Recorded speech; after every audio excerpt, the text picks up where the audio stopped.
Peter Obi was asked in an interview on News Central whether he is willing to work with Kwankwaso or any other political heavyweight in the north to form a merger to battle APC in 2027. He gave a politically loaded answer. Quite frankly, for me, I'm not desperate to be Nigerian president. I'm desperate to see Nigeria work. If I see people who can do the work better, I will. I've even had people who said I should not come out in 2027. And I said to them, offer yourself. And we will not put everybody on a scale. If they're better, I'll vote for them. But would you stay with Labour Party in the next election if you're contesting? Well, yes, I will be here. And if anybody is coming for us to negotiate or come together, you must tell me what for purpose. I will not join anybody for state capture or for winning election. I want anybody to tell me how are we going to ensure that no child is left behind. How are we going to put those millions of out-of-school children back in school? How are we going to create jobs? Would you say yes to Kwankwaso joining you as collaborators to make sure that you have the support of the North and the South?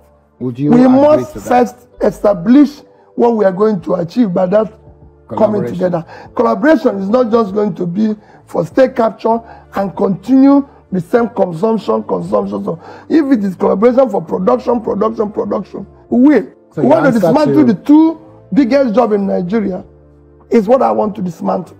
If you analyze Peter Obi's answer, you will see that the message he's trying to convey is that if he doesn't see anyone that is willing to do the job, anyone that will move the country from consumption to production, anyone that wouldn't be involved in transactional politics, then that means he himself will be on the ticket in 2027.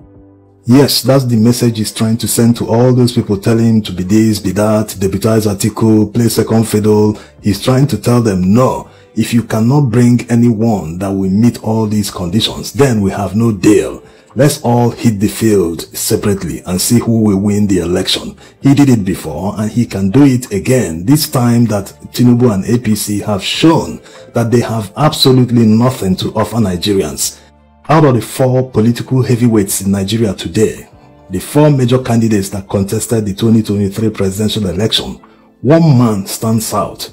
Which one of them would you say that can manage the resources of this country better than the others? You already know the answer, except we continue deceiving ourselves. He has the antecedent. He not only managed the resources of Anambra State judiciously, he ended up saving millions of dollars for the people of Anambra.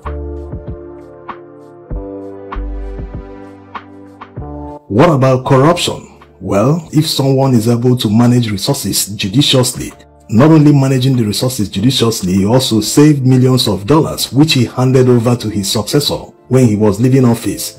That means the person isn't corrupt. Yes, if the person is corrupt, he wouldn't end up saving millions of dollars for the state.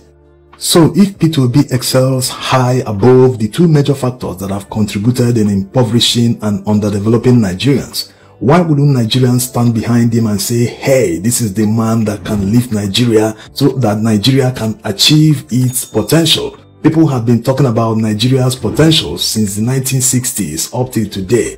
When will Nigeria say, hey, this is the time we must harness our resources so as to achieve that our potential? The potential has become a pipe dream never to be achieved. Anyway, like already said, Nigerian politicians love to push narratives. They love to deceive people. They will see black and call it white. They will see white and call it black. Unless Nigerian people wake up and say, no, enough is enough. We must never put ethnicity above competence once it concerns election to public offices. We must never put religion above competence.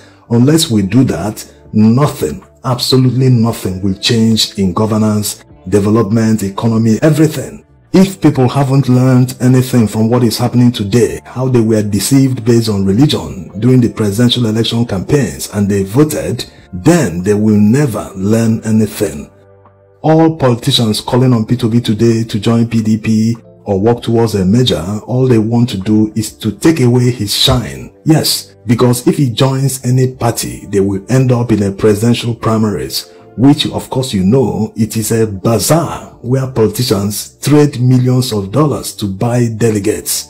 Anyone that does that, anyone that involves himself in transactional politics will never work for the country when he gets there, because it has become business. If you invest money in a business, you're expecting to reap benefits. So come 2027, it's not expected that Nigerians wouldn't do the right thing. Yes, going by experience, the kind of suffering they are going through right now, they wouldn't make the same mistake twice. Otherwise, Nigerian politicians wouldn't be blamed this time around. You have to blame the followers. Because you did it the first time, why do the same thing a second time, expecting to get a different result? It doesn't make any sense.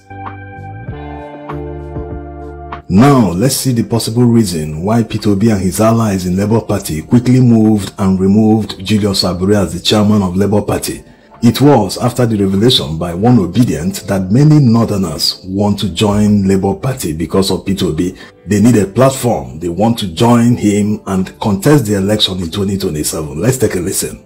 People, more especially in the North, a lot of young people are very excited. They have seen an alternative to PDP and the APC. A lot of them are coming up. They want to really join the party. They want to register. Where are they going to register? But the crisis is still holding people back. But I think it's something that at least when the small group that you are going to select that will sit down, I think it's going to be very easy for us to start to write up something that can help us to organize these people. People want to contest on this platform, which is going to give us a structure. And people that really wants to work in different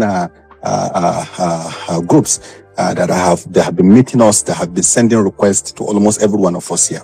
So notwithstanding, we really need the party. Because the party is the vehicle. And I think God has given our chairman, Mr. Abure, the greatest gift of life for him to show big heart, to see things beyond himself, to see that, okay, if I relinquish this position, for example, this can give out a new Nigeria, then my name will be written in gold in the next 100, 200 years. He is doing it for himself, for his children and grandchildren. I don't know who behind the scene. He cannot see this unveiled, what is covering him to see this. Because if it is me, I think it's the greatest opportunity for anybody to step aside or to step down or to organize a unity, what they call it, unity convention that will usher in a new Nigeria. I think that's the greatest opportunity given to any other person. Look at, after many years of military, people have been abusing the military. People have fought the military for democracy. But when Abdulsalam came, what he did, he just gave room for us to have this democracy. And he now become a champion. He can go anywhere. He can visit anybody. He can be a superstar. People snapping picture with him. Everybody. Just what he has not done anything. He just have a transition for us to have a democracy. So I think this is the greatest opportunity, but maybe the people that are listening to me, the people that are close to our chairman, Abure, let him see the bigger picture.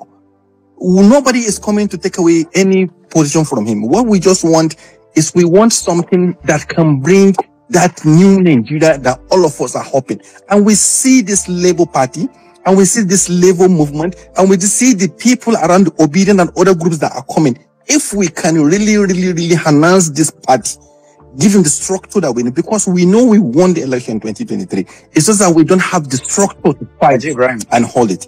So I think my question is that with the update of what is happening tonight, as in what happened today from the Labour Party, what is the take for Mr. Peter Obi on us to move forward in charging to withdraw our membership, to push in our membership, or to create and force a convention that is going to unify the party and give us a platform?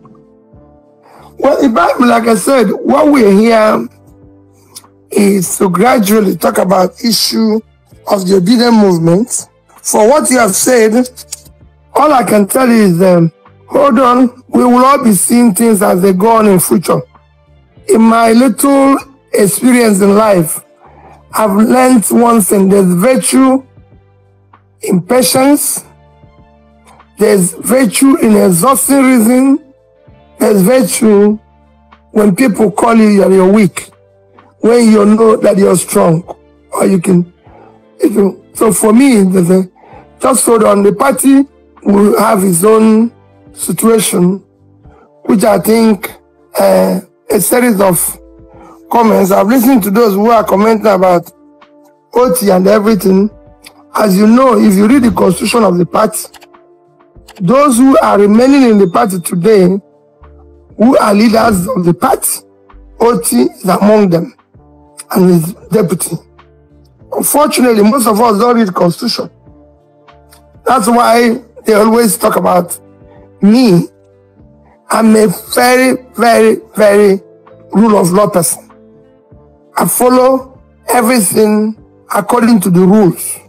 Where I'm going to go against it, I have to also give convincing, cogent and convincing reason why I'm going to do that. So I listened to what you said, and I can only say, don't worry. It is the only issues we are going to be taking in the coming days and weeks.